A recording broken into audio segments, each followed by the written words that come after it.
میرا سوال یہ ہے کہ اولاد کے لیے والدین کا حکم ماننا لازم ہوتا ہے، لیکن اگر والدہ کسی کام کا حکم دے اور والد صاحب اس کام سے روک دیں پھر اولاد کیا کرے؟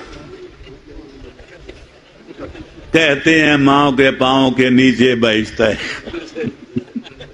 پہلے تو ماں باپ کو چاہیے اولاد کو ایسے امتحان کی کوٹھالی میں نہ ڈالیں، اور اگر ڈالیں تو میں کھلے لفظوں میں کہوں گا آپ سے معذرت کے ساتھ، عورتیں تو نہیں تو مرد تو سارے بیٹھے ہیں، کہ معصوم سے پوچھا گیا کہ یا رسول اللہ میں کس کی اطاعت کروں؟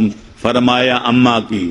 پھر اس کہا کس کی اطاعت کروں؟ فرمایا اماں کی۔ پھر پوچھا کس کی اطاعت کروں؟ فرمایا اماں کی۔ 3 بار فرمایا اماں کی اطاعت کر، اماں کی اطاعت کر، اماں کی اطاعت کر۔ جب 4تھی دفعہ پوچھا کہنے بابے کی اطاعت کر۔